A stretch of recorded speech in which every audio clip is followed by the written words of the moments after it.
A ruthless gang leader kicked a grieving old widow in broad daylight, right there on the town's main street. His laughter echoed as bystanders froze, too afraid to move or speak. He believed no one would dare challenge him, that his power ruled this place. But he made one fatal mistake. He didn't know a Navy SEAL and his K-9 partner were sitting just a few steps away, watching everything, and that in a moment, justice would rise from the silence. Before we begin, let us know where you're watching from. And if this story moves you, take a moment to subscribe for more stories of courage and loyalty. The sun hung high over the small town's main street, painting everything in the clear brightness of early afternoon. A row of old storefronts lined the sidewalk, their awnings fluttering gently in the breeze. The bakery smelled of warm bread. A bell jingled somewhere as someone entered the hardware store. It was the kind of peaceful moment that made people forget the world could turn cruel in an instant. Ellen stepped out of the florist. She wore her late husband's jacket over a faded dress, the kind of thing she hadn't had the heart to give away. Each week she bought the same flowers and walked the same 2 blocks to the memorial garden by the courthouse where a small plaque bore his name. He had been a firefighter once, before the accident took him, and left her to tend to the quiet house at the edge of town. Most days, no one noticed her, but today, someone did. Rick Maddox leaned against the side of his black pickup, parked across the street, a half-smoked cigarette hanging from his lips. He had the kind of face that looked permanently smug, hardened by too many fights and too little consequence. The town knew his reputation: bar fights, intimidation, protection money quietly collected from small businesses that couldn't afford trouble. No one ever pressed charges. He thrived on that silence, on the way people looked away when he walked by. He saw Ellen pass and noticed the way she held herself, fragile but steady, the kind of target that wouldn't talk back. He pushed off the truck, flicking the cigarette into the gutter. The sound of his boots scuffed against the pavement as he crossed the street. Ellen didn't notice him until he was right in front of her. "You scratched my truck," he said, his tone sharp and loud enough for nearby pedestrians to hear. She blinked, startled, looking up from the flowers. "I beg your pardon?" "Don't play dumb," he snapped. "You brushed right against it with those flowers." He pointed back toward his spotless black pickup gleaming in the sun. People slowed down, glancing from the man to the woman, but no one intervened. Ellen shook her head gently. "Sir, I didn't touch your vehicle." "Liar," he said, stepping closer. His shadow fell over her. "You think being old gets you out of paying for damage?" She backed up a step, clutching her bouquet tighter. "Please, I didn't—" He slapped the flowers from her hand. The blooms scattered across the concrete, petals torn beneath his boots. A few people gasped. A woman across the street paused mid-stride, her phone halfway raised but too afraid to press record. Ellen bent down instinctively to gather the flowers, her hands trembling. Rick kicked one of the stems away, his laughter cutting through the stillness. "You think you can walk around here like you own the place? You're nothing. No one's going to help you." He took a step closer, close enough that she could smell the smoke and cheap whiskey on his breath. "Say you're sorry," he demanded. She looked up, her voice shaking. "I have nothing to apologize for." The words hung in the air like a spark before a flame. His jaw tightened. He lashed out, kicking the bag beside her feet. It spilled open, sending her purse and key sliding across the sidewalk. She stumbled backward, catching herself on one hand. For a moment, the entire street froze. A man near the cafe stood but hesitated. A young couple exchanged worried glances. No one moved. Not until a low growl rippled through the air. Rick turned at the sound. Standing just a few yards away was a tall man in a plain green shirt and jeans, his face calm but unreadable. Beside him stood a German shepherd, muscles taut, eyes locked on the aggressor. The man's voice came steady, measured, and unmistakably authoritative. "That's enough." Rick straightened, a smirk spreading across his face.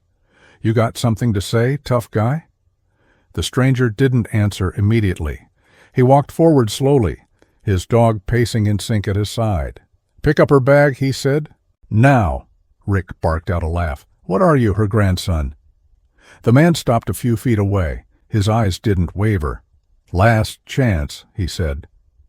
The crowd's attention shifted, phones now raised, but from a distance. The quiet hum of the afternoon had turned electric. "You got no badge," Rick said, spreading his arms. "No business telling me what to do." The stranger's voice dropped lower. "I don't need a badge." Rick's grin faltered for just a second. "Who are you supposed to be?" "Someone who's seen men like you before," the man said on. "And it always ends the same way." Ranger's growl deepened, a steady rumble like thunder under control. Rick sneered. "You think that dog scares me?" He took a step forward. In a blink, the stranger moved. It wasn't loud or flashy, just a shift. One arm deflecting, the other pushing Rick's shoulder off balance. The gang leader stumbled back, hitting the side of his truck. The dog didn't bark, didn't lunge. He just stood perfectly still, a living line of defense. Rick's face flushed with rage. "You just made a mistake." "No," the man said. "You did." Rick lunged, swinging a punch, but it hit air. The SEAL sidestepped and countered, pinning his arm against the truck in one smooth motion. "It's over," he said quietly. The onlookers gasped. Someone whispered, "He's trained." Rick struggled, cursing under his breath, but the grip didn't loosen. The SEAL's tone never changed. "You're done hurting people. Walk away before I make you regret staying." For a moment, the defiance in Rick's eyes faltered, replaced by something like doubt. The dog's steady gaze held him there, unmoving, unblinking. Finally, Rick yanked free and back toward his truck. "This isn't over," he muttered. "It is for today," the SEAL said. Rick hesitated, then climbed into the truck and slammed the door. Tires screeched as he sped off down the street. Silence followed, broken only by the widow's shaky breath. The SEAL turned to her, his expression softening. "You all right, ma'am?" She nodded weakly. "Thank you. I didn't mean for any of this." "None of it's your fault," he said. He crouched down, picking up her scattered purse and flowers. Ranger sniffed at the petals, then sat beside her, tail tapping once against the pavement. Ellen smiled faintly through her tears, resting a trembling hand on the dog's head. "He's beautiful." "His name's Ranger," the SEAL said. "He's seen worse days than this." A small crowd began to gather closer now that the danger had passed. A few people clapped. Someone offered to call the police. The SEAL shook his head. "They'll have the footage by now. He'll be handled." He helped Ellen to her feet. "Let's get you somewhere safe." They walked together toward the cafe where he'd been sitting. The waitress hurried to hold the door open, eyes wide with recognition. "You were in the service, weren't you?" she asked. "Something like that," he said. Ellen sat down, still trembling slightly. He ordered her a glass of water and a sandwich she didn't touch. Ranger lay quietly at his feet, eyes half closed but alert. Outside, a few police cars cruised slowly past, scanning the street. The SEAL watched them go, then looked back at the widow. "You live nearby?" "Out on Maple Lane," she said softly. "My husband built that house. It's just me now." He nodded. "You shouldn't walk alone anymore." She smiled faintly. "I've walked that path every week for 10 years. It's never felt dangerous before." "Evil doesn't need a reason," he said. "Just an opportunity." She looked down at the flowers, now slightly crushed but still vibrant. "You didn't have to step in," she said. "No one ever does." "Someone should," he replied. "That's how things change." The crowd outside had thinned. The afternoon light slanted across the floorboards, catching the dust in the air. Ellen sighed softly, clutching the bouquet again. "My husband would have done the same." The SEAL looked at her. "Then he was a good man." She nodded. He was. He used to say courage is quiet until it has to speak. He smiled faintly at that. He was right. Ranger raised his head then, ears twitching toward the sound of engines. The SEAL glanced outside. Rick's truck was back, idling at the corner, His jaw tightened. "Stay here," he said. Ellen froze. "He came back?" "Looks that way." The SEAL stood, motioning for Ranger to stay close.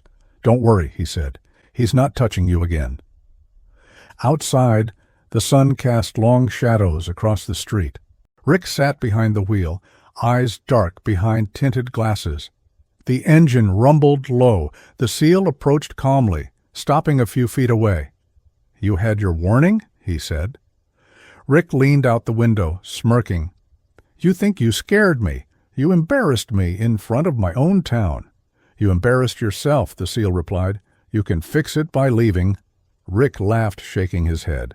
"You don't get it. This town already belongs to me." He opened the door slowly, stepping out, his boots crunching against gravel. A few people peeked from doorways. Ranger stood at the SEAL's side, motionless but ready. Rick pointed at him. "You think you're a hero? Heroes die young. Remember that." "Not the good ones," the SEAL said quietly. Rick's expression darkened. He took a step forward. "Last warning," the SEAL said. Rick stopped. For the first time there was hesitation. The weight of every watching eye pressed down. He looked around. The townspeople who once turned away now stared back. The silence grew heavier than any threat. Finally, he spat onto the ground, muttered something under his breath, and walked back to his truck. The SEAL didn't move until the engine's noise faded down the road. Only then did he exhale. He looked down at Ranger, who tilted his head slightly. "Come on, buddy, let's get her home." Back inside, Ellen was still by the window, clutching the flowers to her chest. When she saw him return, the tension in her shoulders eased. "He's gone," the SEAL said. "For now." "For now?" she asked softly. "Men like him don't give up easy," he said. "But he knows he's not untouchable anymore." She nodded slowly, eyes glistening. "I don't even know your name." "Grant," he said. "Grant Keller." "Thank you, Mr. Keller." "Just Grant," he said. He looked at the photo she still carried, the one of her husband in uniform. "You were married to a firefighter?" 32 years, she said. "He saved lives his whole career. I suppose it's in my nature to be around protectors." Grant gave a small smile. "He'd be proud of you for standing tall today." "I was terrified," she admitted. "You stood your ground anyway," he said. "That's courage." Ranger nudged her hand gently, and she laughed softly for the first time that day. The sound lightened the room. The waitress approached timidly. "Your coffee's on the house," she told Grant, "for what you did out there." He nodded. "Thank you." As the afternoon faded into evening, the crowd dispersed, and the memory of the confrontation began to soften into whispers. But for Ellen, the world felt changed. When she finally stood to leave, Grant offered to walk her home. She hesitated, then nodded. They stepped out together into the amber light of dusk, Ranger pacing quietly between them. The air was cooler now, the town quiet again, as if the day had never erupted into chaos. But the silence felt different, safer, steadier. As they reached the corner, Ellen looked up at him. "Will you stay in town long?" "Haven't decided yet," he said. "Sometimes peace shows up in the places you least expect." She smiled faintly. "Then I hope you find it here." He glanced down at her. "Maybe I already have." The following morning broke quiet and clear, the kind of light that made the town seem innocent again. But beneath the calm, word of the previous day's confrontation had spread faster than anyone expected. Every shopkeeper on Main Street had seen a version of it. Every diner patron had replayed it through whispers and half-truths. The name Grant Keller had started circulating quietly, the ex-Navy SEAL who stepped in when no one else did. Most spoke his name with gratitude, a few with nervous caution, unsure what kind of man would interfere with Rick Maddox's business. Rick himself was nowhere to be seen that morning. His black truck sat parked outside his usual bar, but no one had seen him go in. It was as if the storm had retreated underground, waiting for the right time to surface. Ellen, the woman in her 60s, woke early, unable to shake the sound of his laughter or the look in his eyes. She moved through her house slowly, careful with her steps, as if the quiet could crack. Her husband's photo stood on the mantel, and she touched it lightly before making coffee. When she opened the front curtains, she caught sight of a familiar figure walking along the road. Grant moved with that same steady, unhurried stride, Ranger at his side, the dog's posture alert but relaxed. He wasn't in uniform or carrying anything that marked him as military, but something about him always seemed prepared. She stepped outside onto her porch. "You're up early," she called softly. He looked up, smiling faintly. "Could say the same, ma'am." "It's Ellen," she corrected gently. "And please sit for a minute. I still owe you that breakfast I didn't eat." Grant hesitated, then climbed the porch steps. Ranger followed, settling at his boots with a small huff. Ellen poured him coffee from the pot she'd already made, setting a cup in front of him. "The whole town's been talking," she said, "about yesterday." "That's expected," he said. "People see something different. It sticks." "You mean courage?" she said. "They saw someone do what they couldn't." He shook his head. "They saw a man stop a bully. That's not courage. That's duty." She studied him quietly. "You talk like someone who's still on deployment." His jaw tensed slightly, then eased. "Old habits don't die easy." "Neither do old fears," she murmured. "He'll come back, won't he?" "Probably," Grant said. "Men like him need the last word, but this time he'll think twice." Ellen nodded, though her hands fidgeted with her cup. Outside, the sound of a truck passing broke the silence. Grant's gaze shifted instinctively toward the road. "I'll stay nearby for a while," he said. "Just until things settle." "You don't have to guard me," she said, though her tone lacked conviction. "I know," he replied, "but it's better if I do."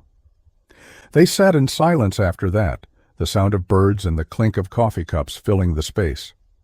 Ranger raised his head once, ears twitching toward something distant, then relaxed again. After a while, Grant stood. "I'll walk into town, check a few things," he said. "You lock your door when I go?" She nodded. "Thank you, Grant." He nodded once in return, the unspoken promise of vigilance passing between them. By mid-morning, Main Street was alive again. The bakery had its windows open. Kids rode bikes past the grocery store. The ordinary rhythm had returned, but tension lingered under it, subtle and sharp. Grant stopped by the cafe from the day before. The waitress greeted him nervously, then gratefully.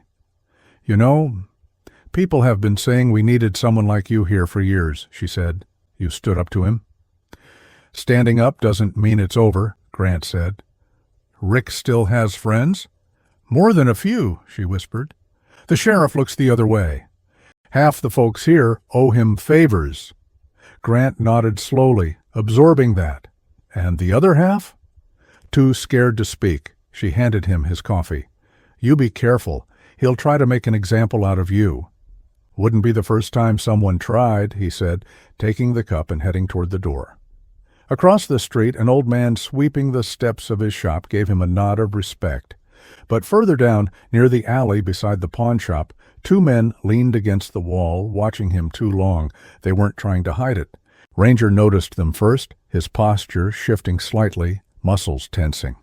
Grant followed his gaze and met the stare of one of the men, a heavy-set figure with a cigarette hanging from his lip. The man smirked, then spat on the ground. Grant didn't react, just turned and walked on. He'd dealt with intimidation tactics his whole career. They only worked on those who feared confrontation. By the time he reached the memorial garden, the air had grown still.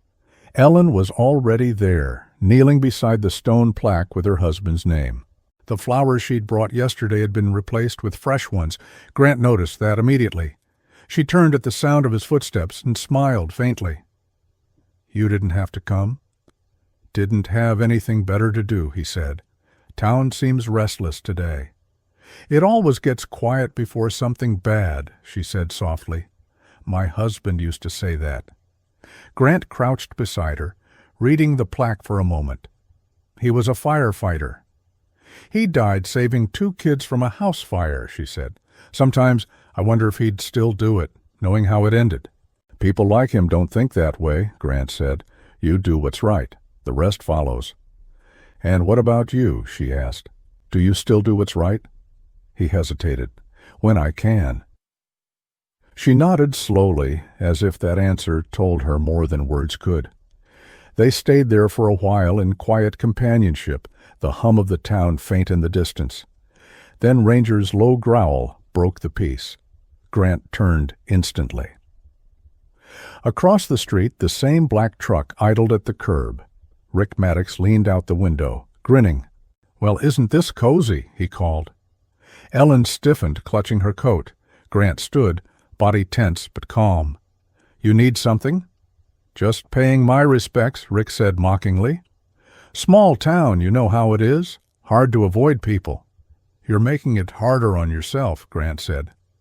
Rick's grin widened. "You think you can scare me in front of her again? You'll regret that."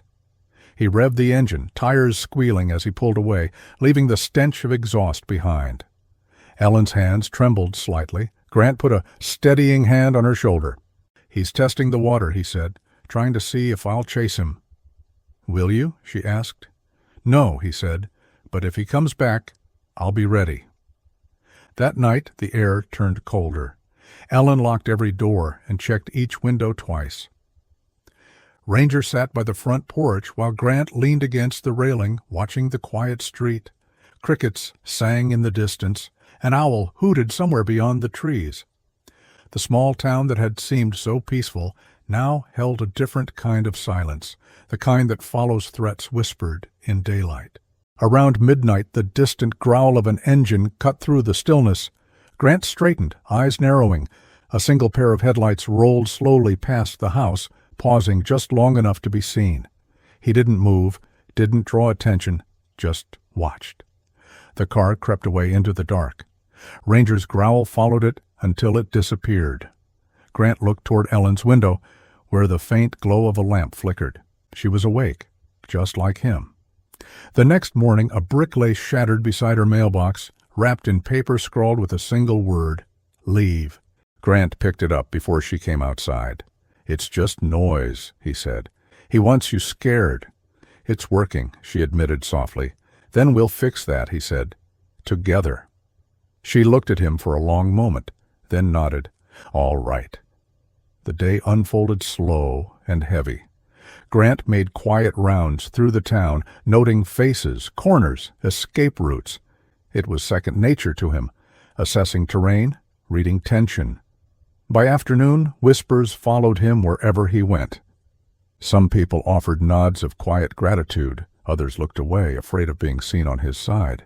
Fear was a weapon Rick had wielded for years, and the town still flinched under its weight. But now, for the first time, someone was standing against it. That night, Grant parked his truck near Ellen's and sat on the porch with the Ranger at his feet, both of them silent under the pale glow of the porch light. The town lay still beyond the trees, but every sound, the rustle of leaves, the distant bark of a dog, felt charged. Somewhere out there, Grant knew, Rick Maddox was planning his next move. The only question was how soon it would come. The next day dawned gray and humid, the kind of weather that seemed to hold its breath. Main Street was quieter than usual. People kept glancing toward the end of town, where Rick Maddox's truck had been seen the night before, as if expecting him to roll through again. He didn't, not yet. But the absence was worse than his presence. It meant he was planning something. Grant, the Navy SEAL, sat at the corner table in the cafe, a cup of coffee untouched in front of him. Ranger, the German shepherd, lay at his feet, calm but watchful, head resting on his paws. Grant's eyes followed every movement through the window, the mail truck passing, the old woman sweeping her porch, a man on a bicycle carrying groceries. The town looked peaceful, but the peace felt like thin glass. The waitress approached, hesitating. "You heard about the sheriff?" she asked quietly. Grant looked up. "What about him?" "People say he met with Maddox last night, out at the Quarry Road. Is that true or rumor?" "Around here there's not much difference," she said. "The sheriff's been in Maddox's pocket for years. He just hides it better than the rest." Grant nodded slowly, absorbing the information. "Thanks," he said. When she left, he sat back thinking. Corruption wasn't new to him. He'd seen it in war zones and border towns, power rotting from the inside, protected by silence. It always looked the same. He glanced down at Ranger. "Guess we'll be busy," he murmured. The dog's tail thumped once. Outside, Ellen was walking down the opposite sidewalk. She wore her late husband's jacket again, shoulders straight, despite the tension that lingered over everything. When she saw Grant, she gave a small wave. He paid for his coffee and joined her. "You shouldn't be out alone," he said. "You sound like my son," she replied softly. "If I hide, he wins." He couldn't argue with that. They walked together down toward the hardware store.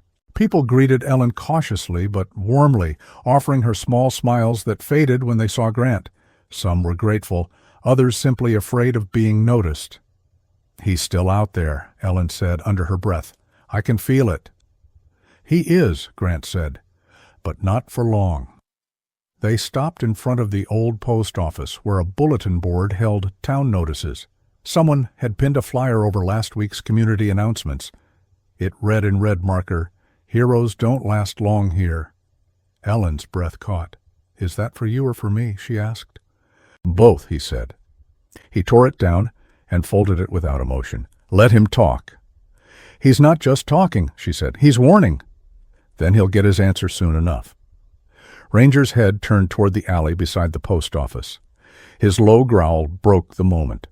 Grant followed his gaze. Two men stood there, half hidden in shadow, watching. One of them flicked a cigarette, the other whispered something, and they both turned away. Grant placed a hand on Ellen's arm. "Go inside," he said quietly. She obeyed without protest. He waited until she was gone, then followed the men at a distance. They led him toward the edge of town, cutting through the empty lot behind the old train depot. The air was heavy with humidity and the faint scent of oil. One of them turned suddenly. "We know you," he said. "You're the guy who stepped in for that old lady." "You should be proud someone finally did," Grant said. The man sneered. "Maddox wants a word." "He can find me himself. You don't say no to him." "I just did." The man's expression twisted. "You think you can take him?" "If he gives me a reason," Grant said evenly. The other man laughed, but it wasn't the kind of laugh that lasted long. Ranger's growl rose deeper, the sound primal and calm. The first man stepped forward, but Grant's tone stopped him cold. "Don't," he said. It wasn't loud, but it carried a weight that made both men hesitate. They backed off, muttering under their breath, and disappeared down the side street. Grant didn't follow. He turned back toward the center of town. The message was clear enough. That afternoon the sky darkened with the threat of a storm. The air buzzed with tension, like the town itself was holding its breath. Ellen stayed indoors, sitting near her window, watching the street. She had called her son earlier, pretending everything was fine.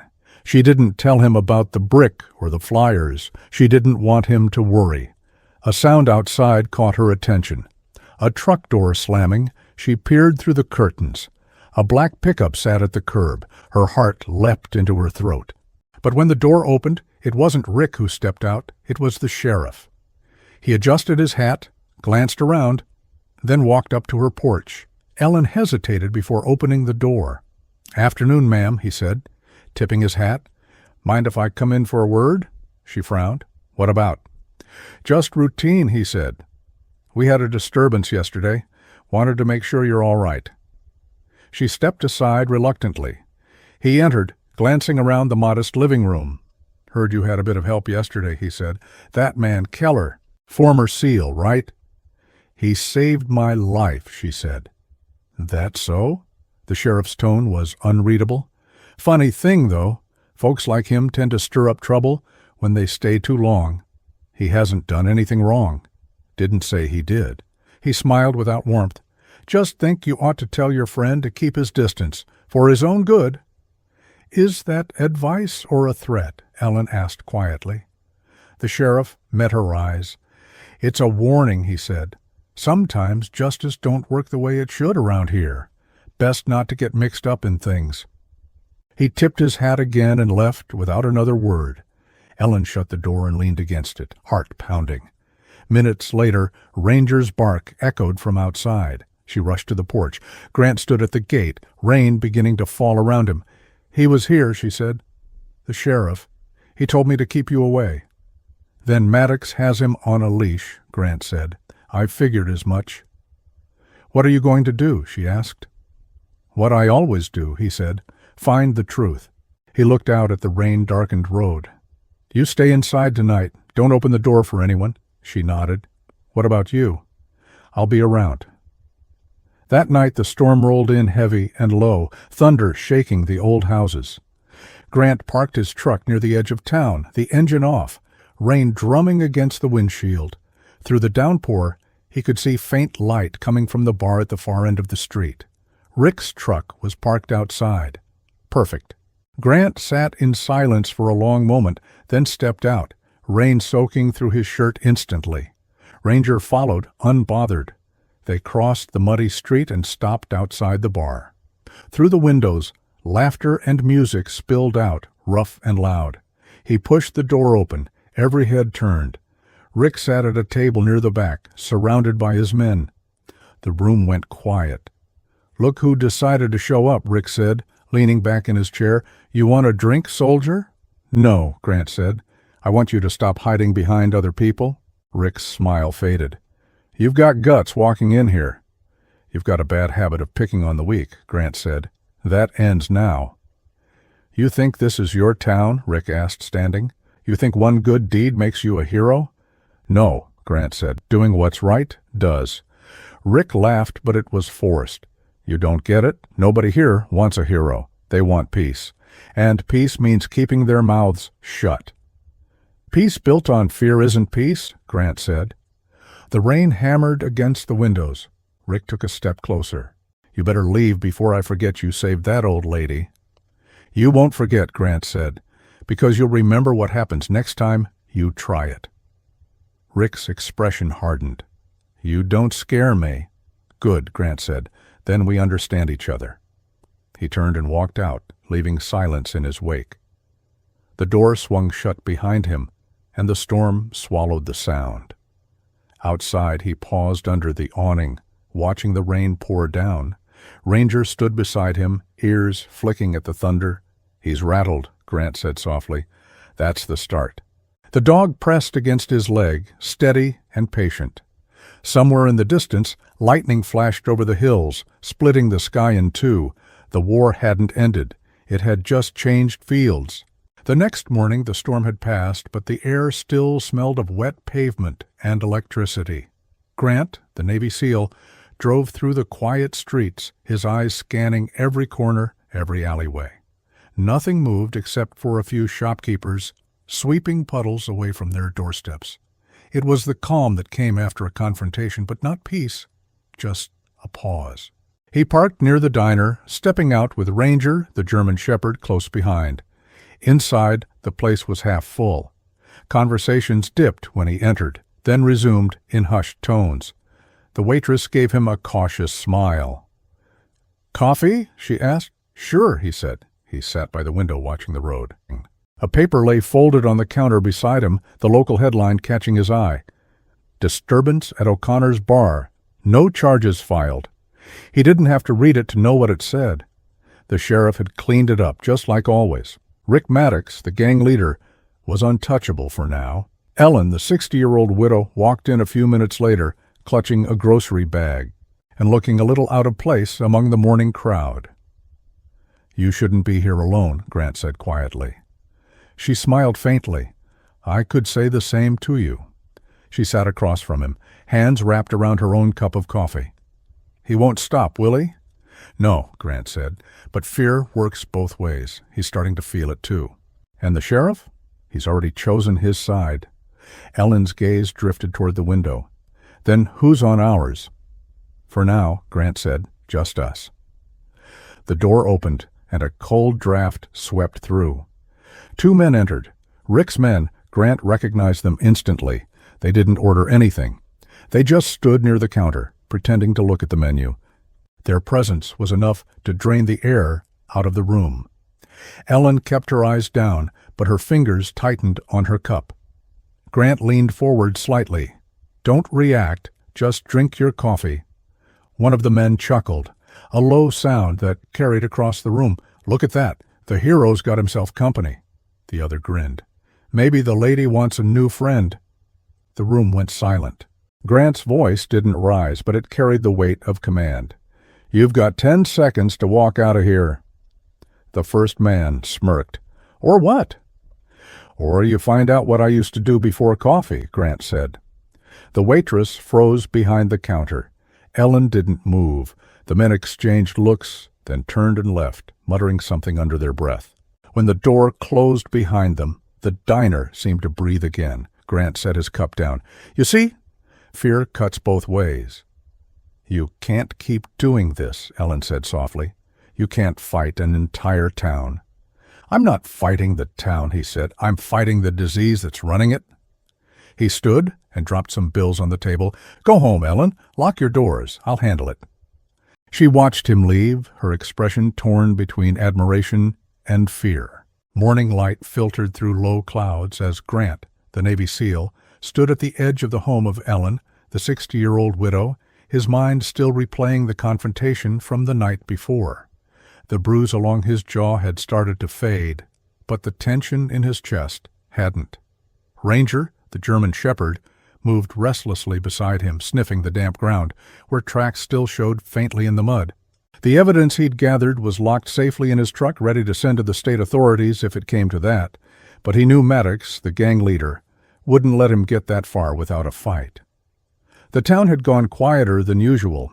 It wasn't just fear now, it was anticipation, like everyone knew something was coming, but didn't want to be the one to say it aloud. Ellen came out onto the porch, her face pale but composed. "You didn't sleep," she said. "Neither did you," he replied. She shook her head. "I kept hearing trucks all night. I thought he might come back." "He will," Grant said, "but not yet. He's licking his wounds." "What about the sheriff?" "He's waiting to see how this plays out. If I disappear, his problems disappear too." Ellen folded her arms, her gaze distant. "This town wasn't always like this. My husband used to say fear grows where good men do nothing." Grant's eyes softened. "Then let's make sure fear dies the same way." He walked back toward the truck, checking the barrels and evidence one more time. He'd already sent copies of the photos to an old contact through an encrypted line. It wasn't official, but it was enough to make noise if anything happened to him. He caught movement out of the corner of his eye, a man standing by the old oak tree across the road, pretending to smoke, another by the fence, too casual, too still. He felt his instincts kick in. "Ellen," he called quietly, "inside, now." She froze, following his gaze. "They're watching? Go." She obeyed, stepping inside just as a car engine revved in the distance. Grant moved to cover, Ranger beside him, every sense on edge. The black pickup rolled into view again, stopping halfway up the drive. Rick stepped out, his arm in a sling, but his expression confident. "You just don't quit, do you?" Grant said. "You should have stayed down." Rick smiled thinly. "You think you can take down a man like me with a few pictures and a dog?" "No," Grant said. "Just with truth and timing." Rick's eyes narrowed. "That's funny, because my timing's better." He snapped his fingers, and 2 men appeared from behind the truck, rifles in hand. Ellen's curtain shifted in the window, and Grant knew she was watching.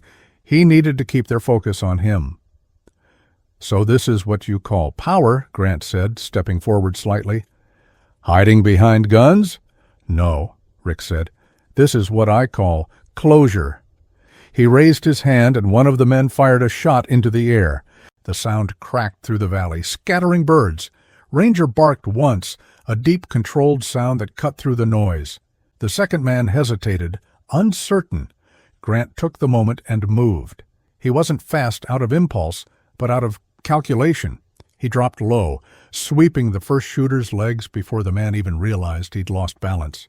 The rifle clattered to the ground. Ranger lunged, knocking the second man backward.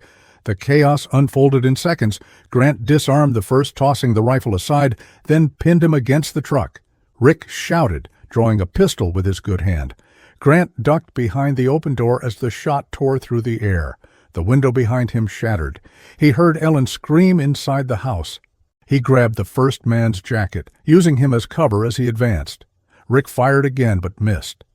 The air smelled of gunpowder and dust. Grant threw the man aside and leveled his voice. "You're done, Rick. Put it down." "You think this ends with you walking away?" Rick shouted. "You've got no badge, no backup, no one." "You're wrong about that," Grant said. He nodded toward the hill behind them, where the distant sound of sirens grew louder. Rick froze, disbelief crossing his face. "You called them?" "Didn't need to," Grant said. "You made enough noise for the whole county to hear." The two men on the ground scrambled to their feet and bolted toward the tree line. Rick looked between Grant and the road, realizing too late that his escape had closed. He dropped the gun with a snarl. Grant kicked it aside, holding his stance until the first patrol car appeared around the bend. Ellen stepped out cautiously, clutching the door frame. The sheriff's cruiser was the first to arrive, lights flashing.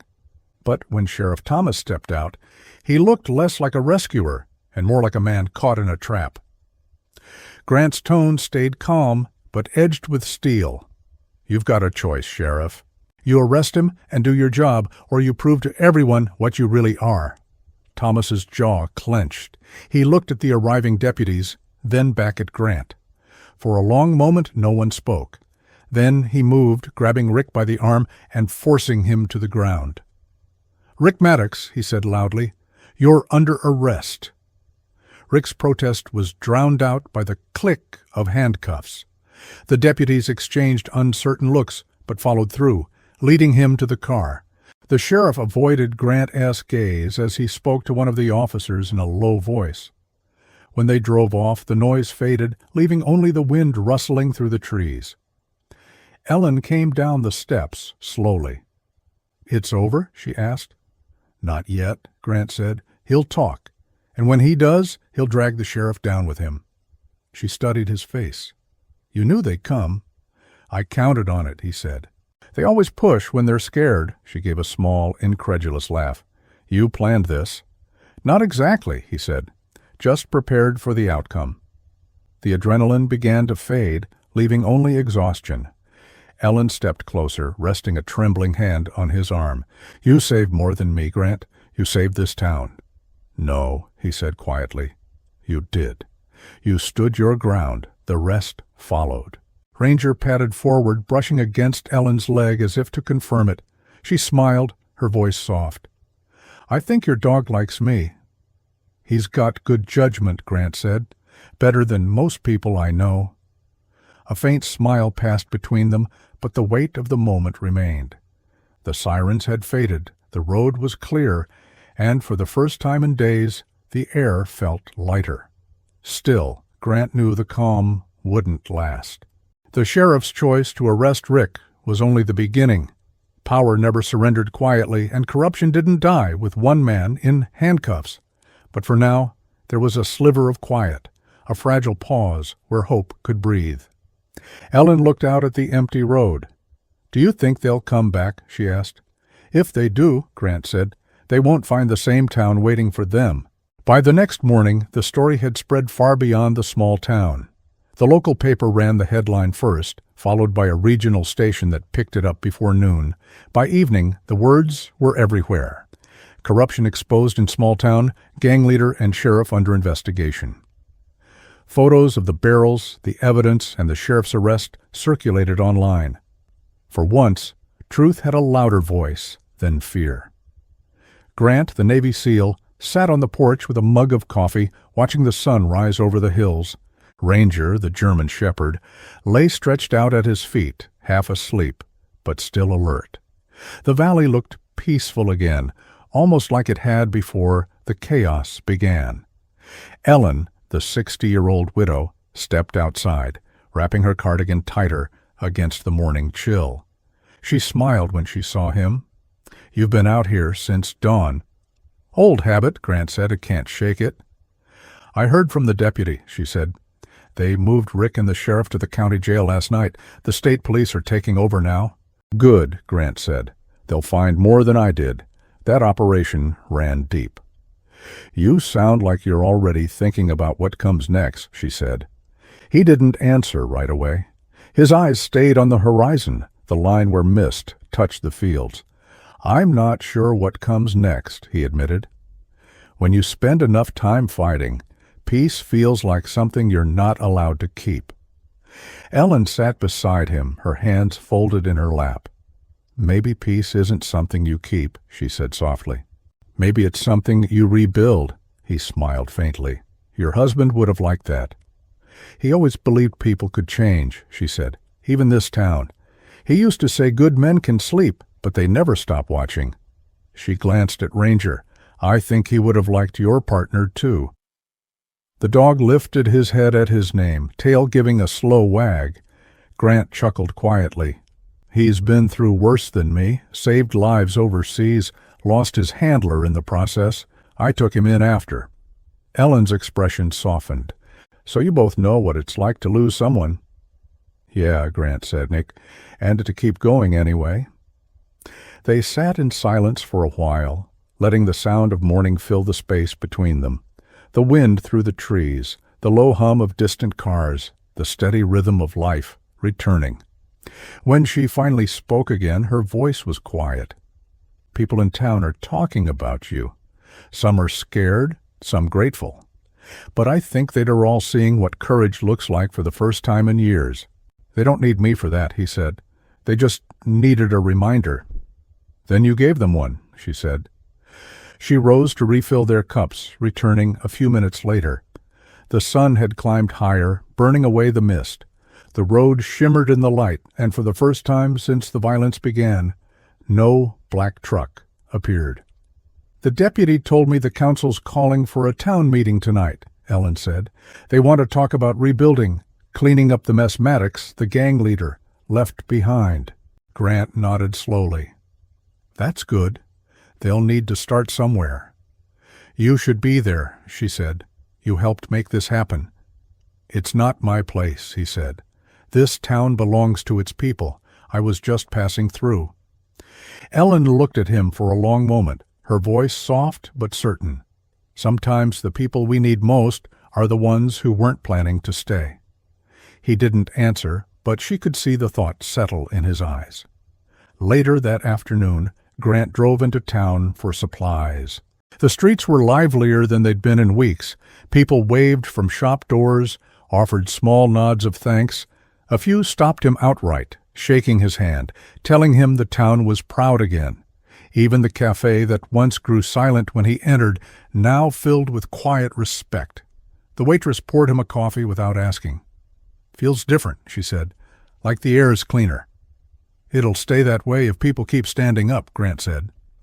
They will, she replied. You woke something up in them. He didn't linger long. When he returned to Ellen's, the house was filled with the smell of baking bread. She'd been busy scrubbing the porch, clearing out the fallen branches from the last storm. It looked alive again. She turned when she heard him step inside. You didn't have to fix everything, he said.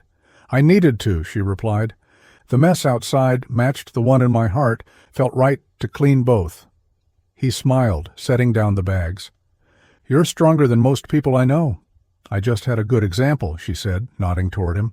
As the evening approached, the sound of voices drifted up from the town square. The meeting had started. Ellen hesitated at the doorway. You sure you won't come? They don't need me there, he said. They need to know they can do this without me. Then at least walk me down, she said. He agreed, and together they followed the dirt path into town, Ranger pacing beside them. The square was packed, shop owners, families, even the teenagers who had once whispered on the sidelines. A local reporter was setting up a camera. The new deputy stood at the center, reading a list of reforms, new oversight, environmental cleanup, a citizen board to monitor the police. For once, people clapped without fear. Grant stayed at the edge of the crowd, unnoticed, except for a few grateful glances. He didn't need the spotlight.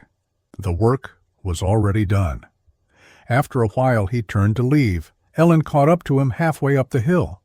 "You're really going, aren't you?" she said. "Tomorrow," he said. "There's always another place that needs quiet fixed." "You could stay," she said. "You've earned rest." He looked at her, his expression gentle but firm. "Rest isn't what I'm built for, but maybe one day." "At least promise you'll visit," she said.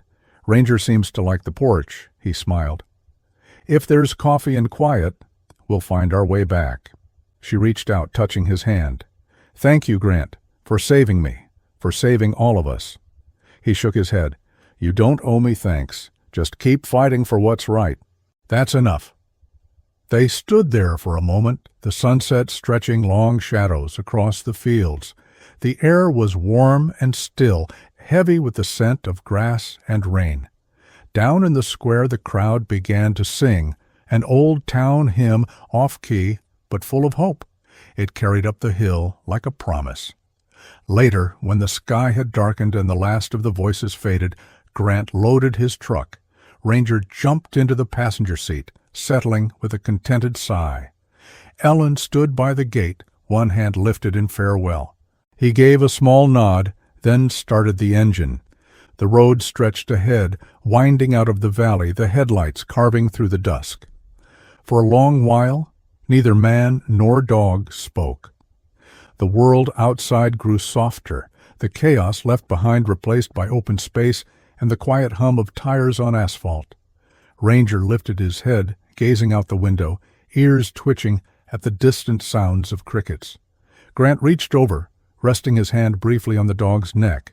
"We did what we came to do," he said softly. "Time to let them live." The stars began to emerge, one by one, across the fading sky.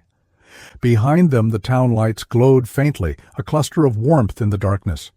For the first time in years, Grant felt something close to peace. Not the kind won by violence or duty, but the quiet that comes when the right fight is finally over. He didn't know where the road would take him next, but for now, that didn't matter.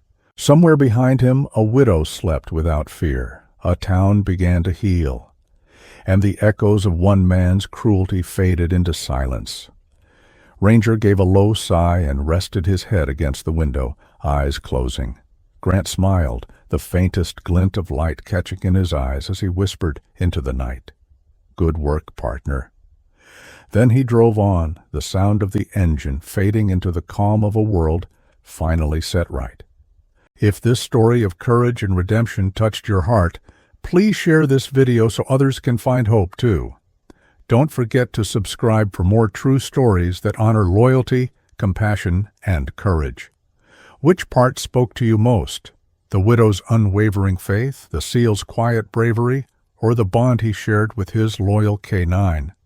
Tell us in the comments below. We pray that you find peace in your own battles and the strength to protect those in need. If you believe that good still triumphs over evil, write Amen in the comments below.